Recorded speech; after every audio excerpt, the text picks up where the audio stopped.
사랑하는 여러분 안녕하십니까? 오늘 또 하나님이 주시는 귀한 은혜와 평안이 여러분 모두에게 넘쳐나는 귀한 하루가 되시기를 바랍니다.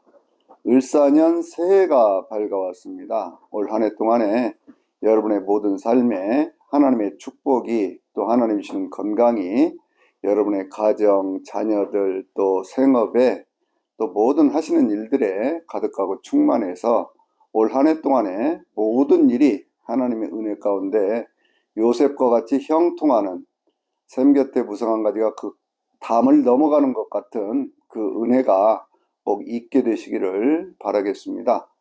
오늘은요, 그 신약 성경의 공동서신 가운데 네 번째 책인 베드로 후서에 있는 말씀을 중심으로 거짓된 이단을 넘어 새하늘과 새 땅으로 라는 제목으로 말씀을 드리도록 하겠습니다.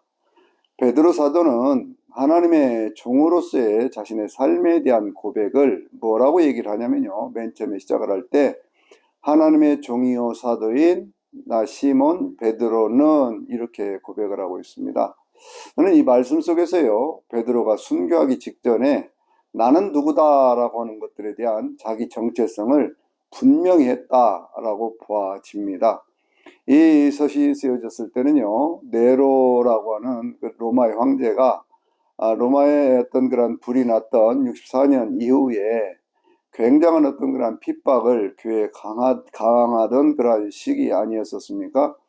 교회에 어떤 그런 엄청난 핍박이 다가올 때 이 베드로 사도가요, 1장에 있는 말씀에서 내가 이 장막을 떠날 때가 된 줄로 안다라고 하는 이런 고백을 통해서 68년도에 순교를 하기 직전에 바로 이 편지를 써서 남아있는 모든 성도들에게, 특별히 이방인 그리스도인들에게 그 하나님의 복음에 굳건히 서서 이단을 이기고 새하늘과 새 땅을 바라보는 신앙으로 승리하자라는 그러한 믿음의 말씀을 전해준다, 이렇게 보아지거든요.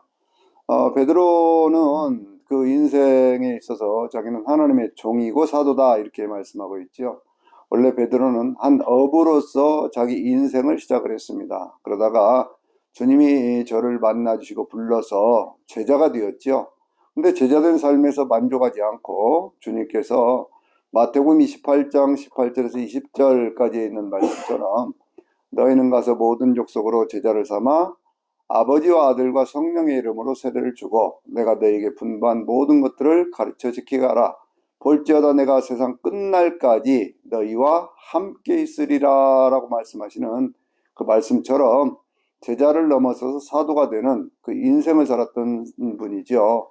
그런데 그는요, 자기는 처음에 시몬이었다 이렇게 얘기를 하지 않습니까? 시몬 베드로 이렇게 얘기하는 거 보면 한 자연인으로서 태어났지만 중간에 제자가 되었고 주님께서 반석과 같은 그런 믿음을 가진 사람으로 교회의 초석이 되는 그런 인생을 살도록 만들어 주셨다, 그런 고백이거든요.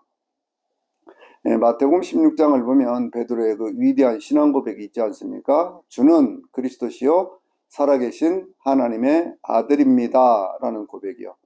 주님께서 말씀하시기를 바요나 시몬아 내가 복이 있도다. 요나의 아들 그 시몬아 내가 복이 있도다. 너는 베드로라. 내가 이 반석 위에 내 교회를 세우겠다, 그렇게 말씀을 하셨죠. 그 믿음의 고백, 주님, 예수님이 나의 주님이십니다. 주님은 이 세상의 모든 문제들을 해결해 주시고 죽음을 넘어서 영원한 생명을 우리에게 주실 그리스도이십니다. 또 이 땅에 직접 오신 하나님이십니다 라는 그 고백이 담긴 것 속에 우리의 오늘 이 교회는 세워져 있는 것이죠. 그래서 교회를 다니는 모든 사람들은요, 이 고백을 하게 되어 있습니다. 예수님이 나의 주님이시고 예수님은 이 땅에 오신 내 삶을 구원해 주실 바로 그와 같은 주님, 메시아이시고 그리고 더 나아가서 영원한 삶을 우리에게 인도해 주실 하나님의 아들이라고는 고백을 하는 사람들이 모여 있는 곳을 가리켜서 우리는 교회라고 얘기를 하고요. 그래서 이 교회는 킹덤 오브 갓, 하나님의 나라를 이루어가는 바로 그 모습을 보여주고 있죠. 세상 나라는 그냥 네이션 그러지 않습니까? 그러나 하나님의 나라는요, 킹덤 오브 갓, 하나님의 통치를 받고 하나님의 인도하신 가운데 사는 백성들, 이렇게 얘기를 하는 것입니다. 그래서 같은 그러한 믿음을 가진 그러한 사람들을 향해서 베드로는 나는 세상 가운데 살되 한 그냥 이름 없는 어부로 시작을 했지만 예수 그리스도의 제자가 되었고, 제자된 삶에서 만족하지 않고 복음을 증거하는 사도로서의 삶을 살았고, 이제는 내 삶을 마무리할 때가 되었다라고 이렇게 이야기하고 있는 것입니다. 바울이요, 이제 베드로가 이 셋째 이 편지 두 번째 편지를 쓰는 것을 베드로서 3장에서 내가 이 둘째 편지를 쓴다 이렇게 말씀하므로 베드로 전서와 더불어서 베드로 후서를 쓰고 있다 이렇게 볼 수가 있는 것이죠. 우리가 잘 아는 대로요, 제가 이미 이전에 말씀을 드렸지만 그 공동 서신의 앞부분에 있는 히브리서와 야고보서는요, 크게 보면 어떤 그 구원사에 대한, 구원의 속죄에 관한 그러한 내용에 확신적인, 확신 있는 그러한 믿음을 가져야 된다라고는 그 말씀을 통해서 우리가 예수 그리스도를 믿는 그 믿음이 확실할 때 우리의 속죄는 예수 그리스도 안에서 완전한 구원을 이루는 영원한 속죄가 있다라는 그런 말씀을 1장에서부터 9장까지 쭉 했지요. 그리고 이제 그 10장 이후에 11장 이후에 있는 그런 말씀을 통해서 그와 같은 것들을 믿음으로 가진 사람들은 그것이 실증적인 증거로 나타나는데, 그것이 12장 22절에 있는 말씀처럼 영원한 하늘의 예루살렘에 도달할 수 있게 만들어 주는 것이고, 그것이 우리의 더 나은 본향이다. 더 좋은 것들을 우리 앞에 준비하신 하나님 앞에 늘 찬양의 제사를 드리자라고 하는 말씀으로 히브리서가 이렇게 구성되어 있는 것을 볼 수가 있어요. 여러분, 항상 언제나 우리는 그 예수 그리스도 안에서 완전한 속죄를 받았다, 영원한 구원을 받았다라고 하는 것을 확실히 믿어야 됩니다. 그래야 예수 믿는 것이 다른 세상에 있는 그 어떤 것보다도 가장 귀하고 좋은 것이다 라고 하는 것을 알 수 있게 되어지는 것이죠. 그래서 속죄와 믿음이라고 하는 그 큰 주제를 특별히 이제 유대인으로서 기독교인이 되었던 사람들에게 주신 말씀이 히브리서라고 그러면요, 그 다음에는 야고보서도 역시 마찬가지죠. 야고보서는 특별히 그러한 믿음을 가진 사람들은 어떻게 살아야 할 것이냐라고 하는 말씀을 하면서 율법적인 어떤 행위의 실천을 말씀합니다. 그러면서 그 모든 것들이 내 이웃을 내 몸과 같이 사랑하라 라는 그 말씀 속에서 이루어졌다고 하는 것이고요. 이 말씀을 아주 상징적으로 구체적으로 한 번에 말씀한 것이 2장에 있는 그런 말씀 속에서 뭐라고 말씀합니까? 영혼이 없는 몸이 죽음같이 행함이 없는 믿음은 죽은 것이다 라는 말씀을 하고 있지 않습니까? 그러니까 이제 행함이라고 하는 것은 뭐냐 그러면 차별 없는 믿음에 대한 얘기거든요. 그러니까 부한 사람들, 부자들은 막 이렇게 잘 대해주고 가난한 사람들을 무시하는 그런 것들이 교회 안에서는 있어서는 안 된다고 하는 것이고요. 오히려 세상 가운데서 어려운 사람들을 돌볼 줄 아는 그 긍휼과 자비의 실천이 믿음의 바른 증거다라고 얘기하고 있습니다. 특별히 야고보서를 이야기하면서 많은 사람들이 행함으로 구원받느냐 믿음으로 구원받느냐 이런 어리석은 논쟁을 하는 분들이 있어요. 근데 성경이 말씀하는 내용은 그와 같은 것이 아니고, 참된 믿음이 있는 사람은 어려운 사람들을 돌볼 줄 아는, 사랑과 자비를 실천할 줄 아는 그와 같은 사람들이다 라고 하는 것을 말씀하고 있는 것이죠. 그 다음에 이제 있는 말씀이 우리가 지난주에 봤던 베드로 전서에 있는 말씀인데요. 베드로 전서에 있는 말씀은 특별히 고난을 당하는 그 그리스도인들, 특별히 이방인 기독교인으로서 고난을 당하는 사람들에게 쓰어진 두 가지 편지, 베드로전서와 베드로후서의 두 내용 가운데 먼저에 있는 그런 내용인데요. 이것은 세상의 어떤 권력이라든지 정권에 의해서 고통을 당하는 그와 같은 사람들에게 마귀를 대적하라라는 그런 말씀을 통해서, 그리고 그러한 정권의 실체라고 하는 것은 구약시대의 이스라엘 백성들, 이스라엘 나라를 멸망을 시켰던 바벨론과 같은 그러한 존재라고 하는 것들을 밝히 보여줌으로 해서 세상 가운데 악한 그런 권력에 그냥 무조건 순응하는 것이 잘하는 일이 아니고, 오히려 영혼을 구원할 그 믿음을 우리에게 주신 우리 주님 앞에 바른 믿음으로 충성 봉사하면서 하나님 나라의 백성으로 사는 것, 바로 그것이 더 중요한 것이다 라는 그런 말씀과 더불어서 신앙의 일반적인 덕목을 실천하는 것, 이런 것들에 대해서 쭉 말씀을 했지요. 여러분, 특별히 야고보서를 볼 때는요, 제가 다시 한번 말씀을 드리지만 믿음과 행위가 마치 서로 이렇게 대립하는 것처럼 그렇게 생각하시면 안 되는 거예요. 2장에 있는 말씀들을 깊이 보면요, 그 가운데 믿음이라고 하는 것은 행위를 통해서 그 모든 것들이 증거로 나타난다라는 말씀을 하는 것이지, 믿음과 행위가 서로 이렇게 그 구원에 대해서 믿음으로 구원받느냐 아니면 행위로 구원받느냐, 이것을 주제로 다루는 것은 아니다라고 하는 것을 분명히 아시기를 바랍니다. 교회를 무너뜨리는 세력의 또 한 가지가 뭐냐 보면 이단의 문제죠. 이단의 문제라고 하는 것은 베드로전서에서는 이 정치 권력에 의한 핍박의 문제를 얘기를 했다면, 이제 이 베드로후서에서는요, 이단에 대한 그러한 문제를 얘기를 하거든요. 그러면서 이제 그 말씀 가운데 이런 식으로 출발을 합니다. 우리가 정욕에 의해서 썩어질 것들을 피하고 하나님의 그 신성한 성품에 참여하는 사람이 되어야 된다라고 하는 말씀을 하고 있어요. 신의 성품이라고 하는 것은 뭐냐 그러면 Nature of Divine이라고 하는 것이거든요. 그러니까 하나님의 성품이라고 얘기를 할 때 거기에 participate라고 하는 참여한다고 하는 그런 의미를 거기다 두어서, 그래서 이 번역을 그 신의 성품, 예전에는 신의 성품 그랬는데 요즘에는요 신성한 성품 이렇게 번역을 하고 있습니다. 그런데 이 이야기는 뭐냐 그러면 사실은 하나님과 통할 수 있는 그러한 성품으로 우리의 자연 성품이 바꿔져야 된다라고 하는 것이고, 이것들을 실천하게 되면 그러면 하나님이 약속하신, 예수 그리스도께서 약속하신 영원한 나라에 넉넉하게 들어갈 수 있는 사람들이 되어진다라고 하는 것을 말씀하고 있는 것이거든요. 그러면 이 성경이 말씀하고 있는 5절부터 말씀하고 있는 특별히 이 신성한 성품, 신의 성품이라는 것이 뭐냐 그러면 8가지를 얘기하고 있는데요. 그 첫 번째는 뭐예요? 믿음이라고 하는 것입니다. 그렇죠. 모든 신앙생활에 있어서 기본적인 것, 하나님과 통할 수 있는 것은 예수 그리스도를 주님으로 믿는 그 믿음에서부터 출발을 하는 것이죠.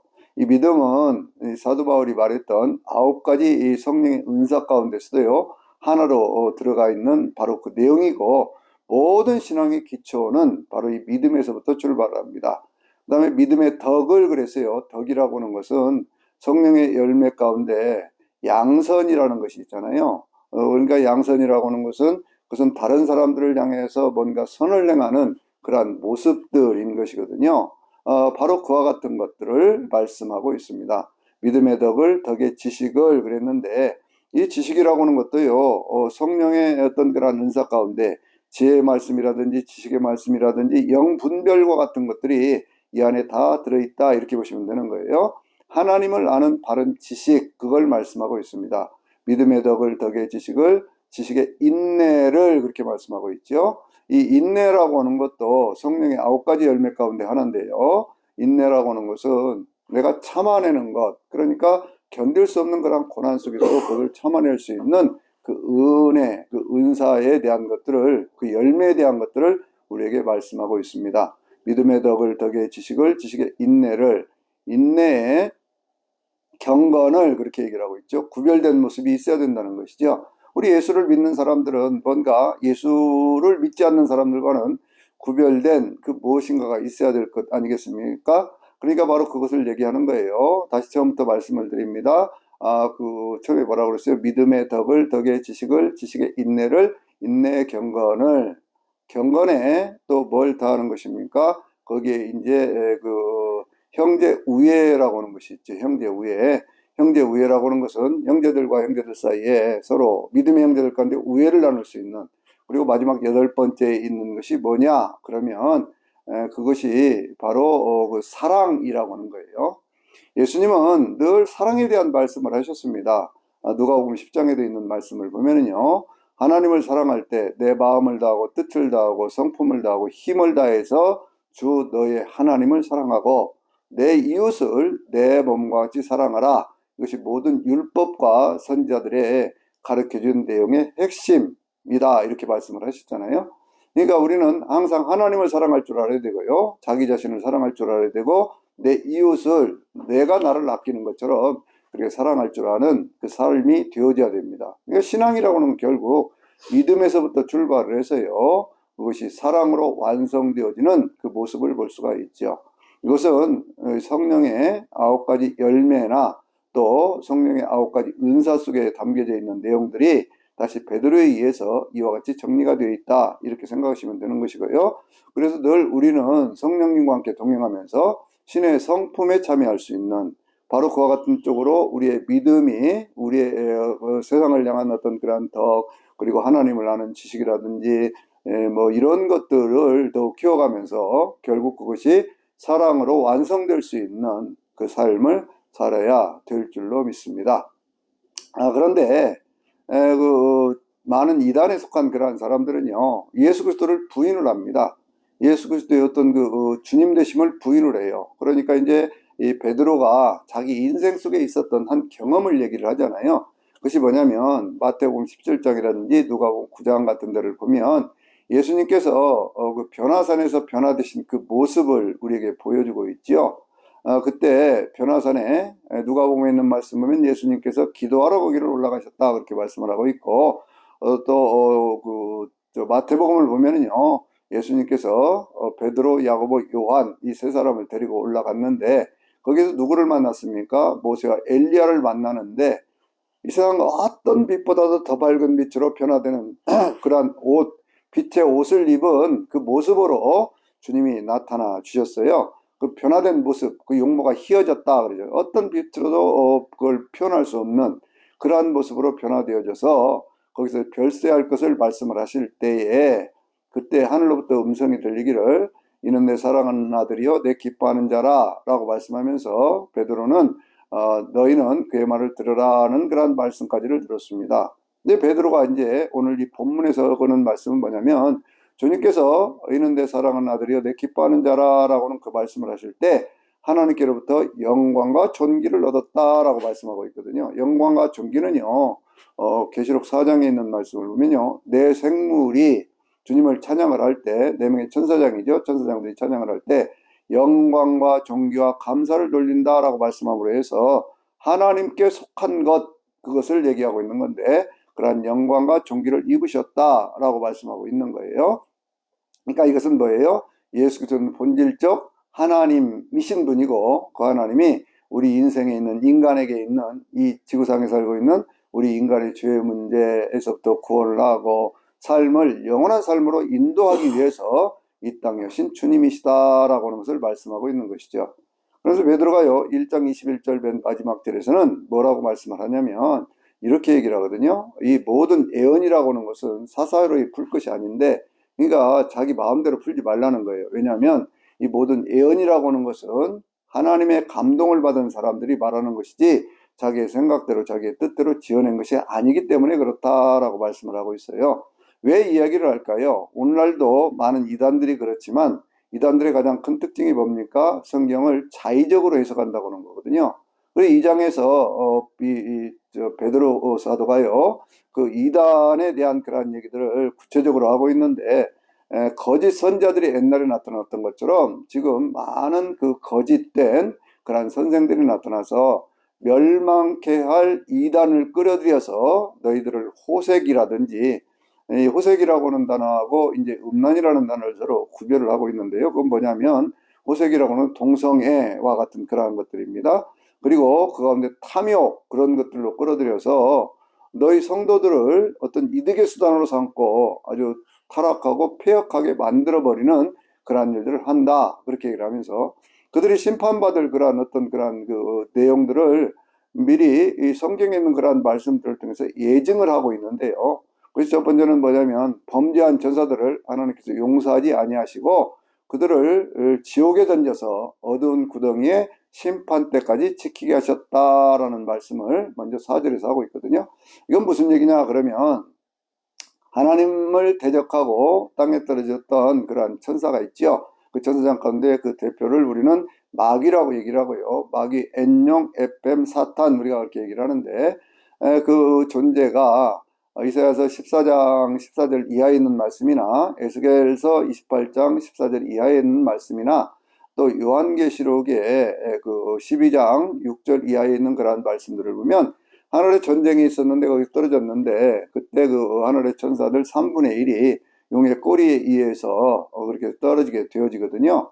그런데 그들 가운데 일부는 하나님께서 지옥에 던져서 어두운 구덩이 가운데 그냥 가둬두셨다는 거예요. 그리고 일부는요, 지금도 오늘날 이 세상 가운데 돌아다니면서 귀신이 되어가지고요, 많은 사람들의 영혼을 도둑질하고, 그리고 지옥으로 끌고 가고, 이단에 속하게 해서, 그렇게 해가지고 멸망길로 끌고 가는 그런 모습을 보여줍니다. 이 멸망이라고 하는 단어는 제가 이걸 쭉 강의를 하면서 몇 번 말씀을 드린 것 같은데요. 멸망이라고 하는 것은 없어진다 그런 뜻이 아니에요. 성경에는. 성경이 말씀하고 있는 멸망이라고 하는 말씀은 그것은 영원한 고통의 자리에 들어가게 된다 그 말씀이거든요. 그 계시록 14장에 있는 그러한 말씀을 보면요. 짐승과 그 우상에 경배하고 그 오른손이나 이마에 표를 받은 자들은 하나님과 그의 거룩한 천사들 앞에서 불과 유황으로 타는 못에 던져지리니 그 연기가 세세토록 올라가고 그들이 세세토록 괴로움을 당하리로다 이렇게 말씀을 하고 있어요. 밤낮 괴로움을 당한다. 또 계시록 그 20장 10절에도 보면요. 사단이라는 존재가 마지막으로 하나님을 대적하다가 붙잡혀서 불못에 던져지는데 거기는 짐승과 거짓 선자도 있어 그들이 세세토록 밤낮 괴로움을 당한다 이렇게 말씀하고 있거든요. 그래서 이런 멸망의 상태가 무엇인가를 우리는 알아야 됩니다. 인간이라고 하는 존재는 영혼을 가지고 있어서 이 영혼이라는 존재가 없어지는 존재가 아니에요. 그래서 예수님께서 이 땅에 오실 때에도 요한복음 3장 16절에서 뭐라고 말씀하셨어요? 하나님이 세상을 이처럼 사랑하사 독생자를 주셨으니 이는 저를 믿는 자마다 멸망하지 않고 영생을 얻게 하려 하심이라 라고 말씀을 하셨잖아요. 그러니까 이 영생과 멸망이 있는데 이단에 속하면 어디로 가느냐 그거예요. 그것은 멸망이라는 것이죠. 영원한 고통의 장소, 불못에서 영원히 고통을 당하는 그 모습을 갖게 된다. 그래서 우리는 이단에 넘어가지 말라 그렇게 말씀을 하고 있는 겁니다. 두 번째로 이제 예를 드는 것이 뭐냐면 첫째는 범죄한 천사들에 대한 얘기고요.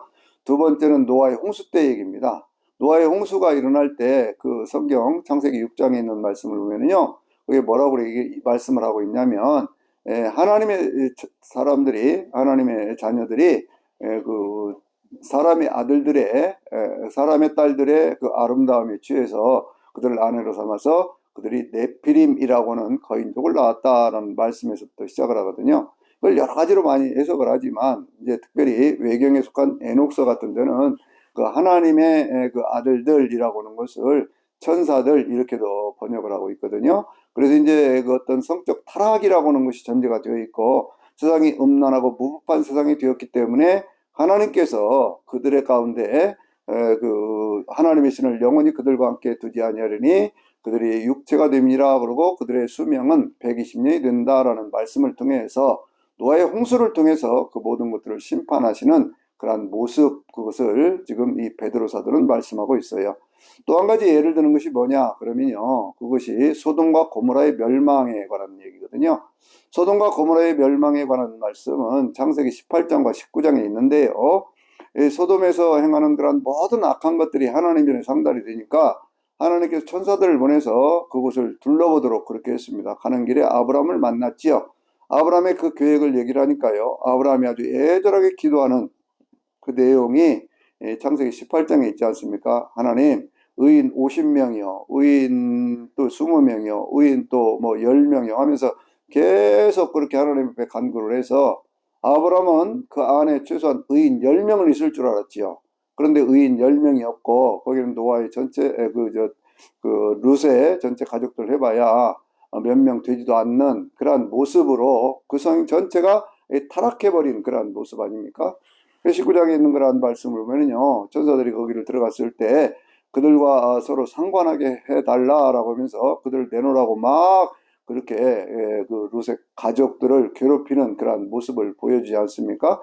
소돔이라고 하는 그러한 말씀의 그 원어의 그러한 뜻은 동성애라고 하는 그러한 뜻이 있어요. 그래서 어떤 그러한 그 잘못된 호색의 어떤 그러한 모습을 갖게 되면 반드시 멸망한다라고 하는 것을 성경은 이미 말씀하고 있습니다. 이 동성애에 대한 것들의 경고는 성경의 곳곳에 있는데요. 레위기 18장이라든지 로마서 1장에도 똑같은 그러한 말씀들을 하고 있고 사도 바울이 쭉 복음을 전하는 그러한 과정 속에서 여러 서신들을 통해서도 그러한 말씀들을 하고 있습니다. 그러니까 오늘날에도요. 우리 사회에서 동성애에 대한 어떤 그런 문제를 접근해 가면서 성소수자의 인권을 문제를 얘기를 하고 그것은 성적 취향의 하나다 이렇게도 얘기를 하고 그러면서 그것을 법률적으로도 정당화시키려고 하는 그런 시도들이 있어요. 그러나 이것은 절대로 신앙적으로는 맞지 않는 거예요. 교회는 거기에 동참해서는 절대로 안 되는 것이고 그것은 막아야 됩니다. 왜냐하면 그것은 하나님께 처음부터 생육하고 번성하라 라고 말씀하셨던 하나님의 창조 질서를 어기는 것이 되는 것이고요. 그렇기 때문에 그와 같은 행위를 한 사람들에게 하나님께서는 반드시 거기에 대한 심판이라고 하는 것을 성경에서 여러 곳에서 지금 말씀하고 있는 거거든요. 물론 인권의 문제는 그 사람이 어떤 모습을 가지고 있든지 인권의 그것은 존중을 해야 되지만 그것이 무슨 성적 취향의 하나라든지 이런 식으로 물타기 해서 그것을 정당화시키고 하는 그러한 모습들은요 절대로 가져서는 안 되는 것입니다. 지금 세계 도처에 동성애 축제가 많이 있지 않습니까? 퀴어 축제라고 그래가지고 그 이스라엘의 텔아비브 같은 세계 최대의 동성애 축제가 있고요. 미국 같은 데도 샌프란시스코라든지 이런 거 제가 뭐 한 20여 년 전에 미국을 한번 가본 적이 있는데 그때도 이미 거기에서 그런 일들을 하고 있더라고요. 그러니까 이런 일들은 결국 세상을 멸망으로 끌어가는 사탄의 계략이 가운데 숨어 있고 그것은 이단에 속한 그러한 가르침이기 때문에 우리 교회는요 절대로 거기에 동조해서는 안 된다 그런 말씀이에요. 또 그 다음에 있는 그러한 말씀 가운데 또 하나 예를 들고 있는 것이 뭐냐면 바로 발람이라고 하는 사람이 예를 들고 있는데요. 이 발람이라고 하는 사람은 이 민수기 22장에서부터 24장까지에 나타나고 있는 그러한 인물이고 31장에 보면 이제 그 이스라엘 백성들이 가나안 땅을 정복에 들어갈 때 이스라엘 백성들에 의해서 죽임을 당하는 거짓 선지자의 대표로 보여지는 인물입니다. 이 인물은 어떤 인물이냐 그러면 이스라엘 백성들이 가나안 땅을 향해 들어갈 때요 모압 지경에 도달을 했는데 모압 왕이었던 발락이라고 하는 사람이 이스라엘 백성들이 너무나 강대한 것을 보고 겁이 났습니다. 이스라엘 백성들은 그냥 거기만 지나가게 해달라고 그러는데 그걸 믿지를 못해서 발람이라고 하는 그 바벨론 쪽에 있던 메소포타미아 쪽에 있던 거짓 선지자 대표적인 박수무당과 같은 자를 불러서 그로 하여금 이스라엘 백성들을 저주하게 함으로 해서 그들의 앞길을 막으려고 하는 시도를 하게 됩니다. 발람이 발락의 그 달콤한 유혹에 넘어가 가지고요 많은 재물을 준다고 그러니까 하나님께 물어보니까 하나님 가지 말라고 하시죠. 그런데 계속 저러니까 하나님께서 가기는 가되 그러나 너는 하나님이 가르쳐주는 말씀만 해야 된다 그러니까 얼씨구나 하고 그러면서 이제 가게 되어지거든요. 근데 가는 그 길에서 누구를 만나느냐 그러면 나귀를 타고 가는데 그 나귀가 자꾸 자기를 벽 쪽으로 밀어붙여서 상처를 입게 만드는 거예요. 그러니까 발람이 화가 나가지고요 그 나귀를 막 때리니까 나귀가 입을 열어서 사람이 말을 하거든요. 내가 언제 지금까지 한 번이나 당신에게 그런 적이 있느냐, 지금 무슨 일이 생겼는지 그걸 당신이 좀 봐라 이렇게 얘기를 하는 거예요. 그러고 나서 눈이 열려서 보니까 그 앞에 하나님의 사자 천사가 칼을 들고 그 앞에 지키고 있는 그러한 모습을 보거든요. 그러니까 바짝 겁이 나가지고 이거 가지 말아야 되겠구나 생각을 하는 그러한 모습이 나오는데 오늘 성경 베드로후서에서는요 그 짐승 말 못하는 짐승의 입을 열어서 그 발람을 책망했다라고는 그 내용으로 지금 말씀하고 있거든요. 근데 이제 발람이 가가지고 여러 곳에다 제단을 쌓고 막 재물을 벌려놓고 그렇게 해가지고 하나님을 재물로 속이려고 그래요. 제사로 속이려고 그럽니다. 그런데 하나님이 허락을 하시지 않으니까 결국 그것을 실패를 하고 돌아가는데 돌아가면서 이 발락에게 한 가지 계략을 가르쳐 주는 것이 있어요. 그것은 뭐냐면 이스라엘 백성들이 광야 생활을 하면서 어떤 성적인 그러한 쾌락을 누리지 못했을 것이 분명하니 그러니까 이 모압 여인들 아름다운 여인들을 광야에 풀어서 그들로 하여금 이스라엘 백성들을 유혹하게 하라라고 하는 것이죠. 그래서 이제 25장에 보면 시딤이라고 하는 곳에서 그와 같은 그 음행의 사건이 나타나게 되어지거든요. 많은 이스라엘 사람들이 거기에 넘어가게 됩니다. 그렇게 되어졌을 때에 하나님께서 거기에 전염병을 보내가지고 그 이스라엘 백성들을 많은 사람들이 죽게 만드는 그러한 일들도 생기고 그러거든요. 그러니까 이런 일들을 일어나게 했던 이 발람이라고는 그러한 사람이 거짓 선지자의 대표인데 신약 성경에도 보면은요 이 발람의 계열을 이어받았던 것이 두 가지 모습으로 나와요. 계시록에 특별히 2장에 있는 그런 말씀을 보면은요 하나는 버가목 교회에 있는 교회 그리고 하나는 두아디라 교회에 있는 교회에 나타나는데 버가목 교회에서 나타나고 있는 것은 어떤 모습으로 나타나냐 그러면 성경이 이렇게 말씀하고 있거든요. 주님께서 그 버가목 교회 교인들을 먼저 칭찬을 하시죠. 그런 다음에 하시는 말씀이 내가 두 가지 너희를 책망할 일이 있는데 그 한 가지가 뭐냐 그러면 바로 발람의 교훈을 따르는 자들이 있도다 그런 얘기죠. 발람은 발락을 꾀어 이스라엘 자손 앞에 장애물을 넣고 그들을 음행하게 하고 우상제물을 먹게 하였도다 라고 얘기를 합니다. 그러면서 하나님께서요, 이와 같이 너희 가운데 니골라당의 교훈을 지키는 자들이 있도다. 초대교회의 가장 대표적인 이단이거든요. 그것이 결국 발람의 계보를 이은 것이라는 것이죠. 또 하나 두아디라 교회에는요, 어떤 얘기를 하냐면 하나님이 칭찬을 하시면서 하시는 말씀 가운데 또 하나를 뭐라고 말씀을 하냐면, 그러나 내가 너를 책망할 일이 있나니 너는 자칭 선지자라고는 여자 이세벨을 용납하였다. 그 여자는 내 종들을 가르쳐 꿰어 행음하게 하고 우상제물을 먹게 하였다라고 말씀하고 있습니다. 오늘날의 이 세상에도요, 남자의 모습을 가진 이단들, 거짓 선자들이 많이 있고, 또 어떤 한 부류에 있는 그러한 사람들은 어떤 사람들이 있느냐 그러면 여자의 어떤 그러한 모습으로 남녀를 그러니까 가리지 않고 거짓 선자, 거짓 선생들이 횡행하는 그러한 시대거든요. 이런 데 넘어가지 말아야 됩니다. 오늘날 한국교회에 기독교인, 개신교인이 한 800만 이렇게 수치상으로 그런다고 그러는데 그 가운데 200만 정도 되는 사람들이 이단의 영향을 받고 있고 이단에 속해 있다 그렇게 얘기를 하고 있거든요. 그러니까 우리가 그런 것들을 깊이 생각을 해보면 오늘날 바른 믿음을 가지고 사는 것이 얼마나 중요한 것인가 그런 얘기예요. 그래서 그들을 가리켜서 성경은 뭐라고 얘기를 하냐면 저주의 자식들이다 그렇게 얘기를 하고 있어요. 물 없는 샘이요 광풍에 밀려가는 구름과 같은 그러한 존재들 그렇게 말씀하고 있거든요. 그리고 그들은 마치 뭐와 같으냐, 토한 것을 다시 먹는 개와 같고 더러운 걸 씻었는데 그 자리에 다시 뒹구는 그런 돼지와 같은 그런 존재들이 된다 그런 얘기예요. 그러니까 한번 하나님 앞에 이렇게 부르심을 받고 하나님의 거룩한 백성이 되었으면 그 믿음으로 살아야 되는데 그 믿음을 저버리고 다시 그렇게 되었을 때에 그 받을 저주의 그 멸망의 정도가 얼마나 심하겠는가라고 하는 것들을 말씀을 합니다. 그런데 2장에서 넘어서 이제 3장에서는 사도 바울이 뭐라고 얘기하냐면 많은 사람들이 이제 마지막 때가 되면 사람들이 자기의 정욕에 쌓여서 막 조롱하는 말을 하고 그러면서 하는 얘기가 예수 그리스도의 재림이 어디 있느냐 하고 재림을 부인한다는 거예요. 여러분 예수님의 재림을 부인한다고 하는 것이 이단들의 가장 큰 특징 가운데 하나 이것이요. 또 하나는 뭐냐면 이미 예수님이 이단 교주의 모습으로 왔다 그렇게 얘기를 하는 것이거든요. 이것이 엄청난 그런 사탄의 계획인 것은 뭐냐면 자 보세요. 예수님의 재림이 부인이 된다면 뭐가 부인이 되는 겁니까? 예수님의 승천이 부인되는 것이죠. 예수님의 승천이 부인된다는 것은 예수님의 부활이 부인되는 것이고요. 예수님의 부활이 부인된다고 하는 것은 예수님께 십자가에 이루어 주신 완전한 속죄와 영원한 구원을 부인하는 것입니다. 조금 더 나가면요. 정말 예수님이 역사 속에서 존재했던 분이냐, 이 땅에 오신 분이냐 라고 하는 것까지 의문을 품게 만드는 것이거든요. 예수 그리스도의 재림은요, 우리 기독교인들의 마지막 소망이고 그 소망을 통해서 영생을 누릴 수 있는 그 길이 열려지는 것인데 그것을 부인하는 거예요. 그러면서 하는 얘기가 뭐라고 했냐면 그 하나님께서 이 세상 만든 그때로부터 지금까지 하늘과 땅이 그대로 있지 않느냐라고 얘기를 한다는 거예요. 그러면서 하는 얘기가 이것은 뭘 얘기하는 것이냐, 처음부터 하나님께 천지를 창조하신 것까지를 부인하는 그러한 내용이다 그 얘기예요. 자연이 그대로 있지 않느냐, 그런데 무슨 예수의 재림이 있느냐 이렇게 얘기를 한다는 것이죠. 그래서 이제 베드로 사도가 하는 그런 말씀은 무슨 얘기냐면 하나님께서 우리 주 예수 그리스도를 이 땅에 보내시게 되어질 때에 그 예수 그리스도를 보낼 때 이 세상의 모든 악한 것들은 심판을 받는다. 물로 노아 용수 때 심판을 받은 것처럼 하나님께서 이 세상 모든 것들을 불로 심판하시는데 그 불로 심판하시는 그때에 3장 5절에 있는 말씀 보면은요.